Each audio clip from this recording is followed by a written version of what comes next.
पोरण्या सोल्ल्यांत सामुएल प्रवादी ताच्या काळार आमी वाचतां इस्रायल परजेन पयले फावटी आमकां एक आमचेंच म्हणलें राज्य जाय, आमचोच म्हणलो एक राय जाय म्हूण विचारलें. कित्याक तो वेळ पर्यंत बायबलांत आमी वाचतां देवान एक सल्लो केल्लो ताच्या लोकां मदें आनी तो सल्लो जावन आसा, हांव तुमचो राय आनी तुमी म्हजी परजा म्हणलें देवान. आनी तशेंच इजिप्तांत तांकां भायर हाडिल्लें खंयच्याय रायान न्हय. भागार देवान तांकां इजिप्ताच्या फराव्याच्या हातांत भायर हाडलीं आनी त्या देखून लोकांक मारूंक सुरू केलें की देवच आमचो राय, ताणें आमची झुजां झुजल्यांत, ताणें आमच्या वैरीक नाश केला आनी आमकां जैत दिलां, देखून आमकां आमचो राय म्हळ्यार देवच म्हणून सगळ्यांनी मानून घेतलें आसा. पण ताच्या उपरांत सामुएल प्रवादीच्या निमाण्या दिसांनी आमी पळयता लोक ताच्या भोंवतणी पळयता, ताणें राय आसा, हेणें राय आसा, तांचें राज्य विस्तारून आसा, थंय झुजां जातात आनी थंय राय चड आनी चड पराक्रमी आसा. आनी हें सगळें पळयतना इस्रायल परजे की बगूंक सुरू जालें की आमकांय असलो एक राय आसलो कितलें बरें न्हय गे. देव आमचो राय वय पूण तो दिसना, सो आमच्या मदें ना, आमच्या सांगात तो काम करना, वा ताचे थंय आमी वैभव दिसना, आमकां वैभव पळोवंक मेळना. पूण तेणेंचे हेणेंचे राय पुरा वैभव आसा. राय येता म्हणटा आसतना एक कितेंगी संतोश भोगता, आमचो राय म्हणलो एक अभिमान आसा, देखून आमकां एक राय जाय. आनी असली एक आशा ताणी सामुएला कडेन सांगली. सामुएलाक हें आयकून बारीस बेजारय पावलो आनी तो देवा सरशीं गेलो आनी देवा लागीं म्हळें, सर्वेस्परा पळय ही परजा कितें आशेता.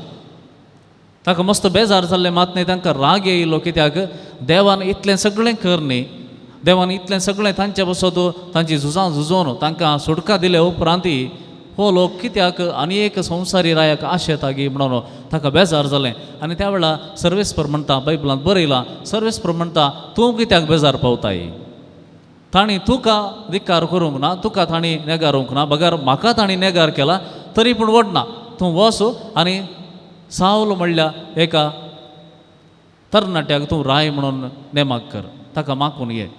आनी तशें सावल आयलो, ताचे उपरांत दावीद आयलो, ताचे उपरांत आमी पळयता सल्मा आयलो. आनी हे तेग महान राय इस्रायलाचे, तांणी इस्रायल एक केलें, इस्रायल विस्तारलें, इस्रायलांत वैभव आयलो. आनी सोलोमनाच्या काळार आमी जाणाव सोलोमनाचें नांव संवसाराच्या पंथा पर्यंत पावलें म्हणटात. आनी अशें इस्रायलाचें नांव सगळ्या पंथा पावलें. आनी अशें तांणी चिंतलें बरें एक साम्राज्य विस्तारून गेलें आनी तांकां संतोश भोगलो. साल्माच्या मरणा उपरांत आमी पळयता थंयसर तें एक जावन आसलें व्हडलें राज्य तें दोन फांटे जाता, वांटे जाता, एक उत्तराचें जाता, एक दक्षिणाचें जाता. ताचे पूतच ताचे मदें झुजोंक सुरू करतात. आनी अशें क्रमेण जायते राय येयले आनी जायते राय इस्रायलाक बरें करच्या प्रास वायट करूंक शकले. आनी अशें जेजू जल्मातना इस्रायल राज्य कोणाय एका राया काल नातल्लें, तांचो म्हणलो राय नातल्लो. जेजू येतना हे सगळें इस्रायल रोमागारांच्या अधीन आसलें, खंयच्याय परक्यांच्या हातांत आसलें. तरी पूण इतलो काळ देव ओग्ग बसोंक ना. एका कुशीन राय रजवडकी चलयतना देव प्रवाद्यांक धाडटलो. इस्रायल परजा मदें देव राया मुखांतर उलयनातलो, बगार प्रवाद्या मुखांतर उलयतलो. कित्याक रायाचें राज्य दुसरें, देवाचें राज्य दुसरें. देखून देव खंयचेय संगती आपल्या लोकां लागीं उलोवंक जाय, आपल्या लोकां लागीं सांगोंक जाय जाल्यार तें प्रवाद्या मुखांतर सांगयतलो, शिवाय राया मुखांतर देव सांगयनातलो. देखून एका कुशीन ह्या संवसाराचें राय इस्रायलाक मार्गदर्शन दितना आनी एक कुशीन देव ताचें राज्य स्थापीत करूंक प्रयत्न करतलो. आनी अशें केदळा जेजू आयलो त्या वेळारी तांकां आसलो एकच सवाल, देवाचें राज्य आमकां परतून जाय. आनी तें कशें जाय? देवाचें राज्य म्हळ्यार दाविदान कशें स्थापन केलें, सल्माऊ रायान कशें स्थापन केलें तशेंच आमकां जाय. तितलोच वैभव आमकां जाय, तितलेच एक धैर्यादीक राय आमकां जाय आनी हें राज्य म्हळ्यार आनी एकल्याच्या हाताखाल आमी आसचे न्हय, आमकांच म्हणलें आमचें राज्य तें विस्तारून आसूंक जाय म्हणली आशा तांकां आसली. पूण जेजू म्हणटा देवाचें राज्य म्हळ्यार दोळ्यांक दिसचें बरें तें येना. दोळ्यांक दिसचें बरें तें येना. दोळे कितें आशेतात? दोळे आशेतात वैभव. दोळे आशेतात आनी एकल्याक वयर एक नाश करून आमी वयर येवचें.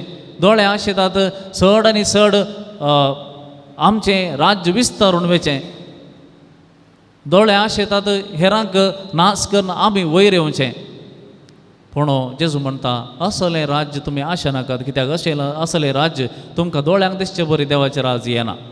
पूण आनी कोणी सांगूंक जायना आले थंय आसा हांगा आसा म्हूण देवाचें राज्य आसा म्हूण सांगूंक जायना. पूण देवाचें राज जेजू म्हणटा तें तुमच्या मोदें आसा, तुमच्या भितर तें आसा, तुमच्या मोदेंच आसा. खंय सोदूंक वचनाकात. आनी कोण तुमकां तें बांदून दिता म्हूण चिंतें नाकात. वा आनी कोण येवन तुमचे बसोत एक राय जावन तुमकां एक मार्गदर्शन दिता, तुमकां वाट व्हरून दिता म्हूण चिंतें नाकात. आनी हेंचायच्या पयल्या वचपांत आमी वाचता जाणवाय आसलो मनीस रायच म्हणयात. कित्याक त्या मनशा लागीं कितेंय आसूंक पुरो, कितलेंय ताच्या लागीं ग्रेस्तकाय आसूंक पुरो, ताच्या लागीं कितलीं तालेंतां आसूंक पुरो, वा तो मनीस कितेंय करचें तसली सकत ताचें तें आसूंक पुरो, पूण ताच्या लागीं आसले ताणें पयशे खंय घालचे म्हूण जायचे न्ही गे. ती एक जाणवाय जायचे न्ही गे. पयशे आसात म्हूण सगळ्यांनी खंय घालून वाटोवंक जायना. खंयच्या बिजनसांत घालयत, खंयसर हांवें ते इन्वेस्ट करयत म्हणली एक सामान्य ज्ञान आसूंक जाय, इल्लेशें बुदवंतकाय जाणवाय आसूंक जाय. आनी असली जाणवाय म्हणटा आयचें पयलें वचप, खंयसर ही जाणवाय आसा ती जाणवाय त्या मनशाक राय करता. ताचे वसोत ताचें जिवीत ताणें कशें व्हरूंक जाय म्हूण ती जाणवाय ताका दाखोवन दिता. शिवाय कशें ताचें जिवीत चार वाटांनी वांटे फाटें जावन तें नाश करच्याक ती जाणवाय सोडिना.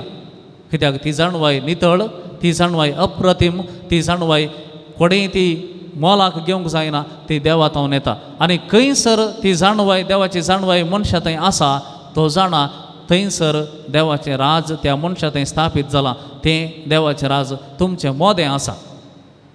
आनी असलें राज्यांत असलें राज्य कोण बांदूंक आशेता तो मनीस खंडीत जावन कोणाकी दुखोवन, कोणाकी नाश करून, कोणाकी सकलाक घालून वयर येवंक बिलकूल आशेना. कित्याक तो जाणा ताच्या दोळ्यांनी पळयलां असलीं राज्यां केदाळगी नाश जावन गेल्यांत. असल्या वैभवाचीं राज्यां, असल्या अहंकाराचीं राज्यां, असल्या रितीचीं राज्यां केदाळगी नाश जावन गेल्यांत. आनी फुडें असलीं राज्यां नाश जावन वयतलीं. पूण जें राज्य देवाचें राज्य उरता जाल्यार तें आमच्या मोदें उरोंक जाय. तें आमच्या काळजांत स्थापीत जावचें राज्य. त्या राज्यांत मोसोर ना, त्या राज्यांत हगे ना, त्या राज्यांत द्वेश ना, त्या राज्यांत कोणाकी नाश करना हांवें वयर येसय म्हणली आशा ना. त्या राज्यांत कोणाकी गाय करन हांवें बरें जायचें म्हणली आशा ना. बगार खंयसर गायोवन आसात तसल्यांक मोगान आनी दयेन बरें करचें तसलें राज्य आसा. कोण कश्टांत आसा तसल्यांक वयर काडचें तसलें राज्य आसा. खंयसर कोण निराशेंत आसा ताका उत्तेजन दिवन ताकाय बरें जिवीत जिवंक आदार दिवचें तसलें राज्य आमचें मदें तें रुता जाता. असलें राज्य आमी वळखून घेवंक जाय. आमी चिंतचे नाका असलें राज्य आमच्या लागीं ना, आमचें थंय कांय बरें ना, आमच्या लागीं दया ना, दुसऱ्यांक बक्षुसो गूण ना. सगळ्यां थंय आसा. थोड्यां थंय इल्लेशें चड मापान आसा, थोड्यां थंय इल्लेशें उण्या मापान आसा. पूण देवाचें राज्याचें बी आमचें थंय जेजून वंपलां. आनी तें देवाचें राज्य आमच्या भितर आसा म्हण ताणें सांगलां. तेजून कोणाकी डावटफुली सांगूंक ना. देवाचें राज तुमच्या मदें आसूंक पुरो म्हणून सांगूंक ना. देवाचें राज तुमच्या मदें आसा म्हणून सांगलां. म्हळ्यार तें राज्य तुजें थंय ताचें थंय हर एकल्या थंय तें राज्य आसा. देवाच्या राज्याचें बी तें ताणें वंपलां. म्हळ्यार तें आमी वळखूंक जाय. म्हज्या लागीं कितलें बरेंपण आसा, आनेकलें तें करचें तसलें बरेंपण खंय आसा, कितलें आसा. आनेकल्याक बक्षुचें तसलें मोन म्हजें थंय कितलें आसा. हेर कश्टांत आसतना म्हाका दूख भोगता गे. हेरांक कितें म्हणी हांवें करियेत म्हणून इल्लें म्हणी म्हाका भोगता गे. म्हजें तें बिरमत पावचें तसलें मोन आसा गे. जावं पुरो इल्लेशें आसा तें आनिल्लें चड करूंक जाय. आनिल्लें चड करूंक जाय. तो वळ हें राज्य विस्तारता. हें राज्य म्हज्या सगळ्या जिवितांत तें विस्तारता. आनी अशें विस्तारलें राज्याक राय जेजूस जावन आसा. तो ह्या साम्राज्याचो राय आनी तो आमकां मुखार व्हरतलो. देखून वळखून घेवया हें राज्य देवाचें राज्य म्हजें तें आसा तें हांवें आनीक वृद्धी करूंक आसा तें आनीक हांवें विस्तारूंक आसा स्वामी देव आमकां ह्या दिशेन कृपा दिवं दी.